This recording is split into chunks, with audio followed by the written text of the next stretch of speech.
So you're considering a move, you're going to go out of town, out of your wheelhouse, out from anybody you really know. What are the steps to buying a house when you're going out of your comfort zone? Number one, connect with a realtor. Connect with one realtor. One common mistake we see, Jamie, is people like to reach out and they just reach out to listing agents. They like houses, they started their search online, and they're calling listing agents left and right, and it can be a little confusing sometimes because when you're working with a realtor, ideally you want to kind of pick a horse and ride it. Maybe feel a couple out. Do a bit of a vetting process yourself. But when you do arrive on one that you'd like to work with, or maybe it's a house that you really like, try and have a conversation with some of these listing agents you're calling at first, if that's how you want to do it. Or, do the Google review. Look at the reviews of these people. See who you might vibe with the best, and then find out who you really connect with, and work with that one agent. They can set up the showings for you. They can reach out to the listing agents. Make them work for you, and it's going to make your life a lot easier. Which brings us to step number 2, Jamie. Either continuing to work with your bank wherever you're coming from, or working with a local mortgage broker that's a little more experienced in the area, might have some better connections, might have some more experience with the different property types in the area. And what are some of the pitfalls we kind of see when you're working with a bank versus working with a lender? Oh, that's a good question. There's a couple different ways to look at it. When you go to your bank or a bank, you're working with someone who has access to their products and their products only, versus working with a mortgage broker who has access to multiple different lenders, banks, monolines, and they provide you with a plethora of options, which kind of puts you in the driver's seat, and puts you more in control of, the biggest purchase you're going to make in your life. Often you'll find with mortgage brokers, we specialize in not only just providing those options, but looking at more big picture, your goals, and talking about things maybe in more depth than you might experience elsewhere. Further to that, like the communication, I think piece is pretty key. You want to work with somebody, again, same as Jared was saying about vetting your realtor, you want to vet your mortgage broker as well. You want to find out which lenders they have access to, how they're going to present the options to you, how they communicate, what their schedule is, and things like that. Because it's really key to have somebody that is going to be available for you and available to communicate with your realtor if you like as well, which can make it a lot easier throughout the process. Yeah, and I think the big key with the bank versus mortgage broker situation is it's a little like working with a realtor. The mortgage broker is there to work for you, whereas the listing agent is not there to work for the buyer. The bank isn't really working for the buyer either in a lot of respects. They're working for the bank. They're 9 to 5. There's a lot more stringent rules kind of with how they do the work. When you're working with a lender, maybe you've connected with a realtor. Maybe they have a really good connection with a lender like Jamie and myself. And the reason why we're making these suggestions for you is we want to get the job done at the end of the day. And I think that's the biggest thing when you're making a recommendation. These are people that are all connections you've made after years in the business that you trust to take care of your clients and really get them to the finish line. Yeah, oftentimes, Jared and I met probably from a combination of times where things were falling apart at the bank, at the branch level, and I tried a number of times to connect with Jared and for us to work together, and it wasn't really until we needed some stuff done quickly, efficiently, and good communication to get the thing past the finish line. And then that's when you kind of start to see the benefit of working with someone like with that in that space. And sort of to your point about the different lenders and stuff, I say this a lot to people: just because you got declined at the bank does not mean that you don't qualify for a mortgage.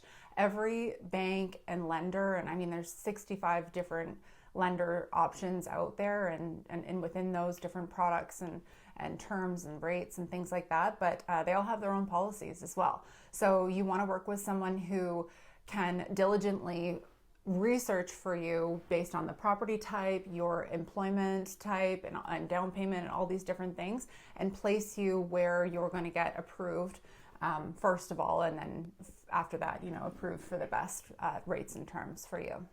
Yeah, and somebody who doesn't give up until the final bell. Yeah. Sometimes when you're working with a traditional brick and mortar, you don't fit the mold, and that's the end of the conversation.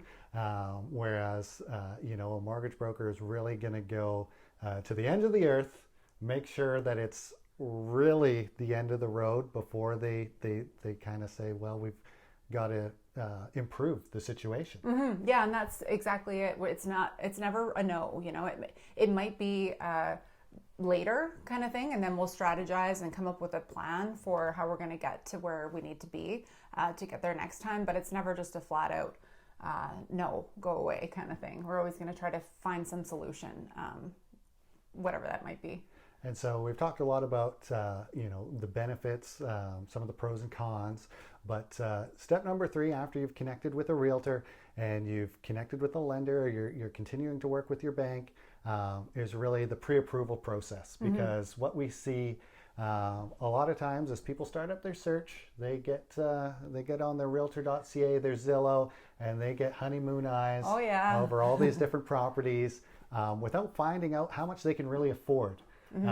And so the pre-approval is really that key step in kind of knowing your budget, knowing your limits, what you can get to, and know that you can afford what you're looking at. Yeah, know your limit and stay within it.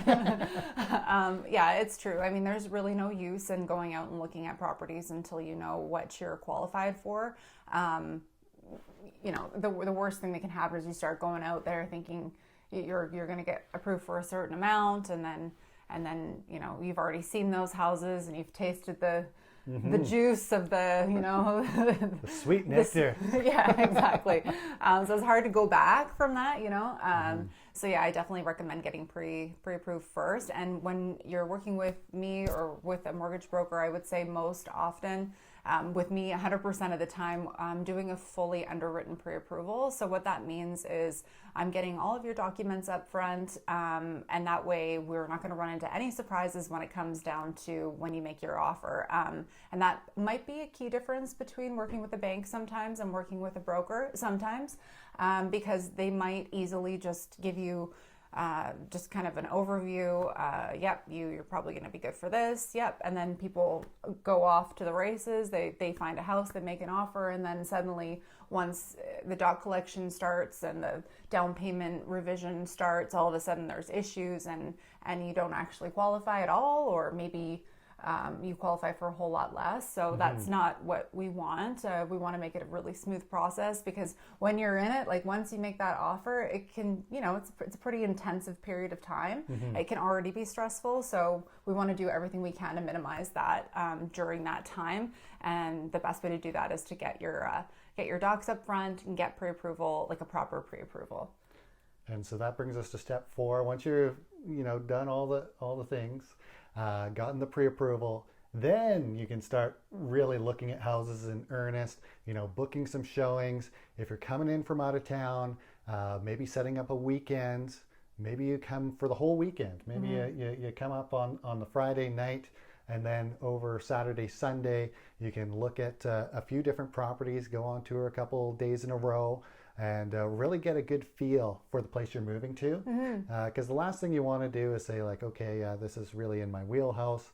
I really like the prices here, but maybe you take a look around, see the different areas, and you might not be a fan. So we don't want you kind of staying for a little while and then leaving shortly thereafter. We want to make sure that you're here to stay and really set up, which kind of brings us to the wants versus needs conversation. A lot of people, if you tally up the wants list, it can be quite lengthy. But it comes down to those basic needs: bedrooms, bathrooms, parking. Do you have a lot of toys? Do you have a motorhome? Do you need a place to store all these things? School district. School district is huge. Do you have the kids? What schools are they going to be going to? That sort of thing. And then the other piece too, Jamie, that kind of goes with the pre-approval is, just because you're pre-approved to a certain amount doesn't often mean that you want to spend to that amount. Yes, absolutely. That's a really good point. The maximum qualifying price is just that. It really is the maximum. And remember, when we're qualifying you, we're not including every single expense, that you're going to incur when you buy the house. We're basically accounting for, your mortgage payment, the property taxes and heat, and then, your current liabilities, what you have monthly. But I mean, internet, like daycare, all that kind of stuff is not really accounted for. And we're using your gross income before taxes as well to qualify. So, of course, we all know our paychecks usually tend to be a little bit smaller by the time they go into our account. So, yeah, absolutely. It's important to think about.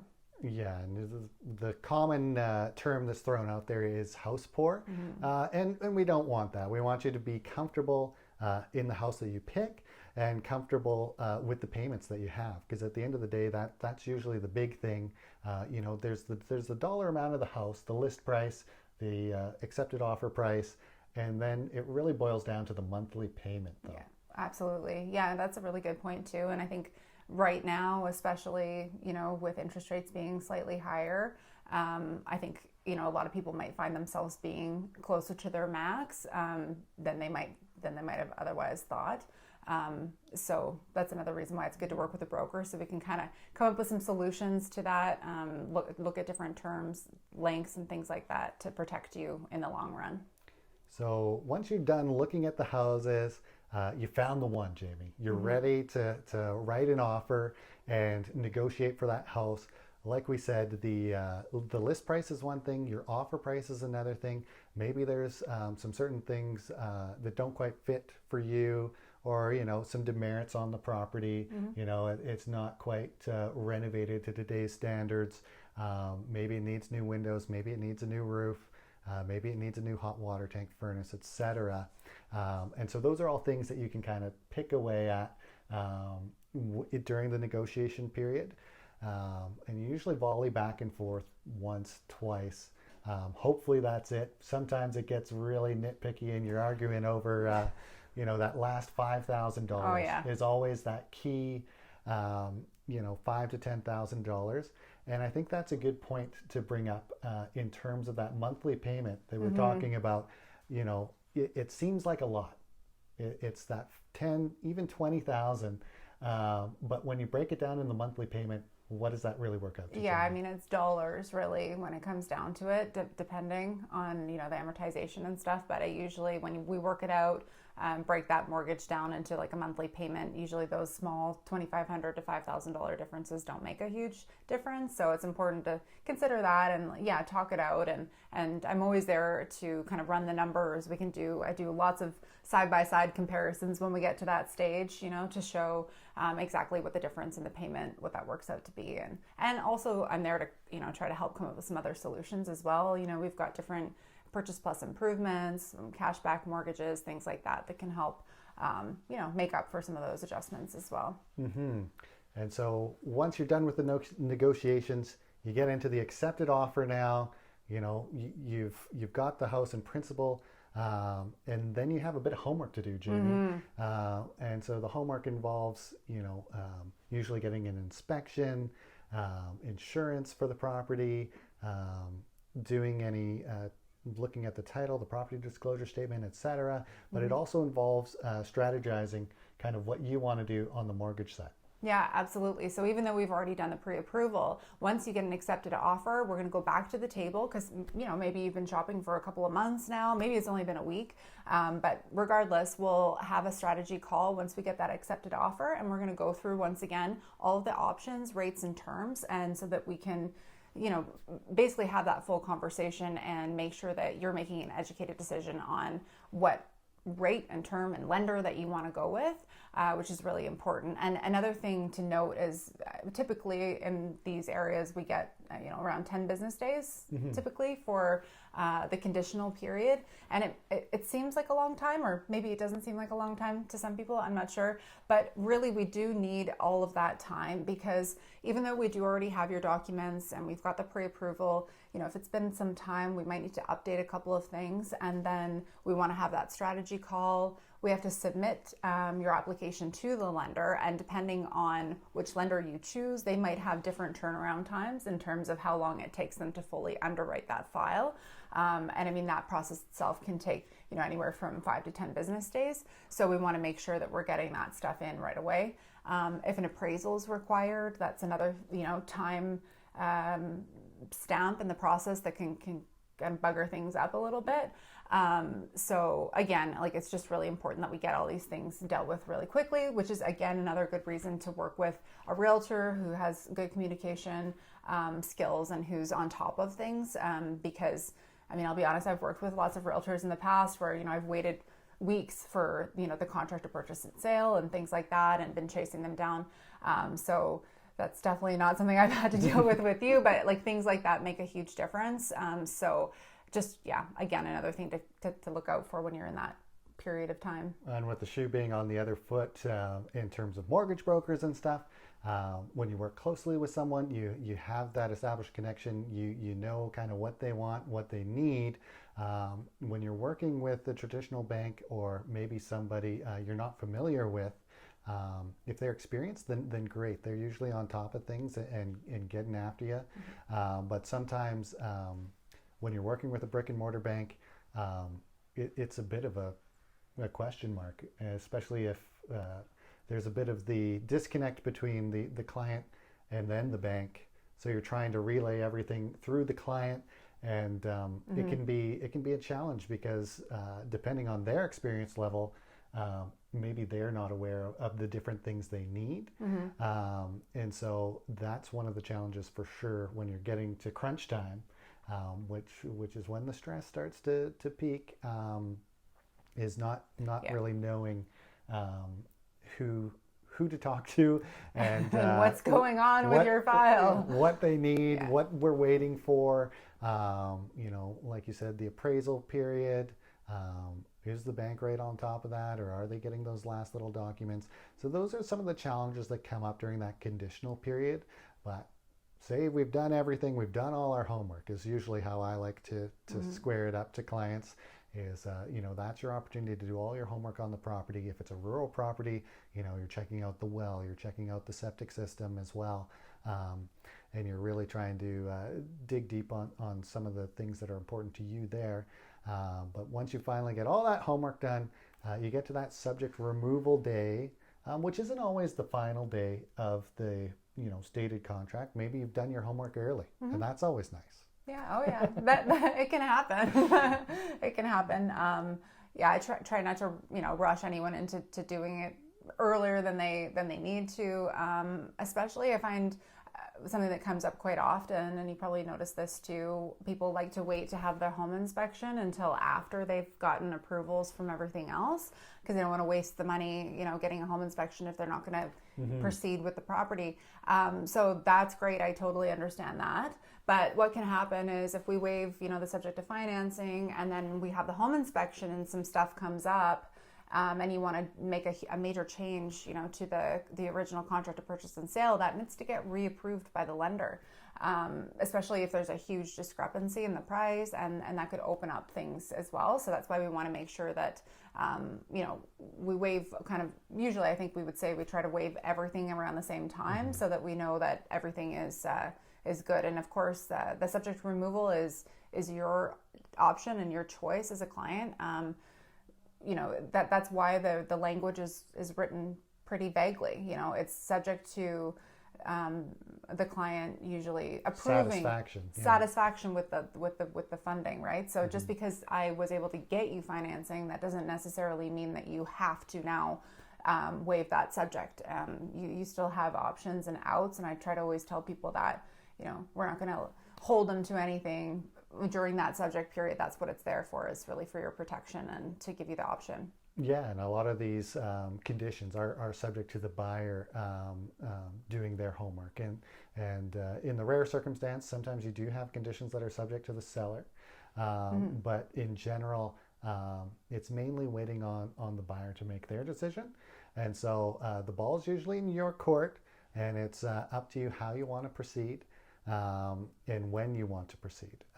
And so that's, we kind of present you with all the facts, do all the homework, and then at that point, whether things have changed or whether they haven't, and that's the other thing too, is maybe a life event has happened that's changed your circumstances, and now you don't want to proceed. And that's what these subject conditional periods are for, is just to make sure that everything's going okay. But once you remove subjects, you're essentially committing to the deal. Yeah, it's firm and binding at that point. You're you got a contract on paper that is usually when the deposit is due around these parts, Jamie.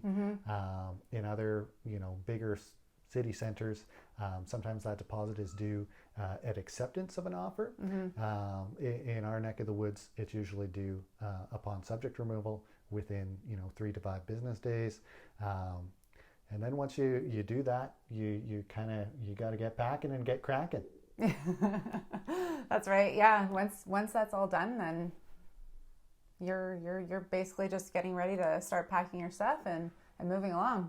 Yeah. Call up the movers, book the U-Haul. Yeah. Get ready to go. Maybe call up your family if they're into that sort of thing. If you can still bribe them with pizza and beer, maybe you can pull it off. But at the end of the day, those are really the big steps.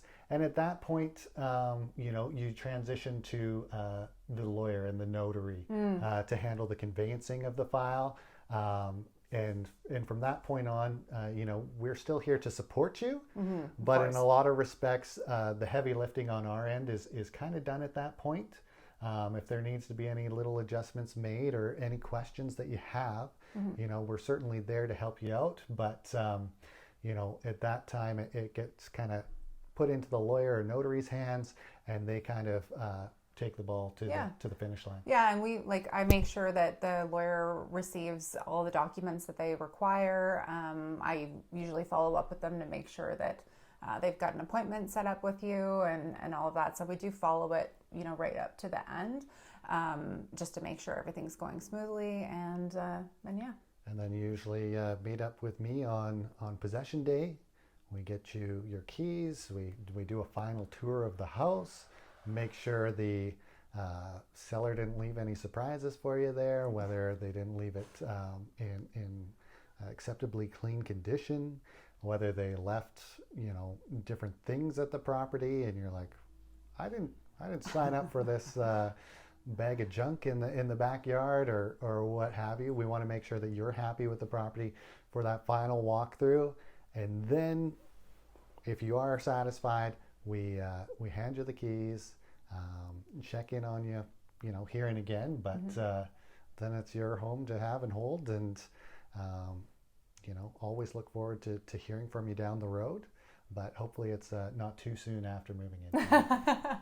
Yeah, I always panic when I get a call right around like a few days after that, because you worry that there might be something wrong. So far, knock on wood, haven't had any of that.